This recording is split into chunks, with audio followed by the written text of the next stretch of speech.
დღეს მინდა გესაუბროთ ქართველზე, რომელიც არის ორგზის UFC-ის ჩემპიონი და წარმოადგენს ორ ქვეყანას. დიახ, სწორედ მივხვდით, ეს არის ილია თოფურია, წარმოადგენს როგორც საქართველოს, ასევე ესპანეთის UFC-ის ბრძოლების დროს. ეხლა მინდა გაგაცნოთ ილია თოფურიას ბიოგრაფია.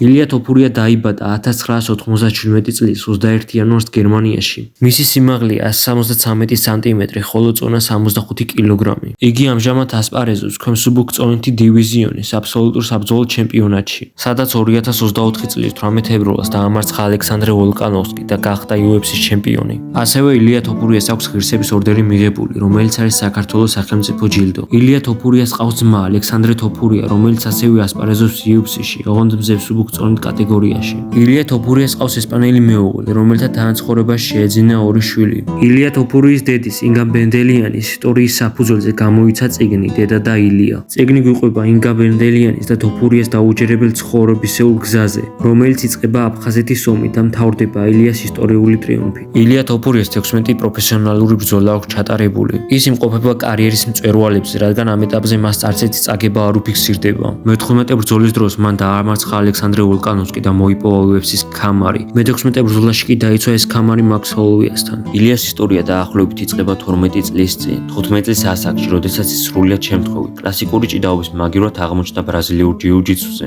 ილიას თქმით, ის პირველ დღეს დარბაზში წავიდა ალექსანდრესთან ერთად, რადგან ისე დაინტერესებული იყო კლასიკური ჭიდაობით. პირველივე დღეს ბიჭები მოხიბლა როგორც ამ სპორტის ტექნიკურმა მხარემ, ასევე მის უნივერსალურობა.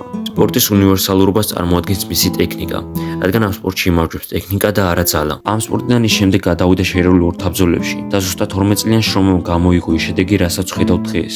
თოფურიის წარმატებისკენ მომავალ გზაზე გაუჩნდა მტრები, რის გამოც ის მრავალჯერ გაიხო სხვადასხვა სკანდალში.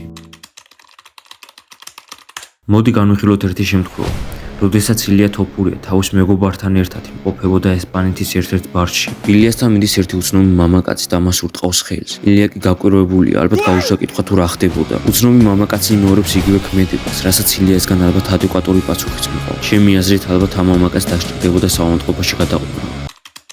პედი პივნეტმა დასცინა ქართველებს, ხოლო ილიასგან როგორი რეაქცია მოყვა ამას მალე გაიგებთ. ყველაფერი დაიწყო მას შემდეგ, როდესაც პედი პივნეტი გადმოიყვანეს UFC-ში. გურამ ქუთათელაძემ შესთავაზა მას ორთაბრძოლა, რაზეც პედიმ გაიცინა და თქვა, რომ ქართველები ძალიან სულელები არიან და ეხლა მიხვდეთ რატო ბომბავდა რუსეთი საქართველოს. როგორც ვიცით, ილია ძალიან პატრიოტი ადამიანია, ის არავის მისცემს იმ საშუალებას, რომ საქართველოს დასცინოს, ამიტომ მათი სიტყვიერი დაპირისპირება გადაიზარდა ფიზიკურ დაპირისპირებაში. იქ იმყოფებოდნენ სხვებიც, ამიტომ სიტუაცია მალევე განეიტრალდა, მაგრამ ილიამ მოასწრო და მარჯვენა მარცხენა ყბაში დაარტყმა, რასაც სიტუაციის განეიტრალების შემდეგ სიტყვიერი დაპირისპირება მოყვა.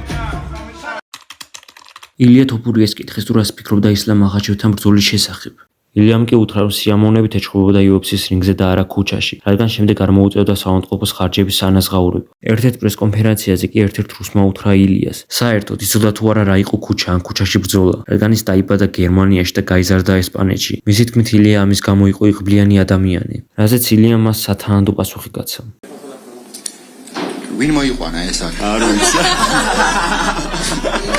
ვიხარ ბიჭი? Can you speak in English, please? Thank you. ქართულად დაიჭირე ტრადუქტორი და გადათარგმნე. გადაუთარგმნეთ რამე ქართულად ამას უთხარ. ხო. ამათ მსგავსად პროვოკატორი ადამიანები ნებისმიერ სფეროში არიან, მაგრამ იქ სადაც ილია, მათი ადგილი არ არის. ერთ-ერთ ინტერვიუში ილია თოფურიას კითხეს, კარიერის დასრულების შემდეგ ილია თოფურიას სახელი და გვარი, როგორი ემოციებით სურს რომ გაიხსენონ. როგორც მომთმენს, შრომელს, მეოცნებას და ახლო ადამიანს, ეგრე მინდა ყოველთვის რომ მომიხსენიოს ყველა. ამ კითხვაზე ილიას პასუხი კი იყო მოკლე, კონკრეტული და ამომწურავი. კომენტარებში დამიწერეთ, გინდათ თუ არა რომ გავაკეთო ილია თოფურიაზე მეორე ეპიზოდი.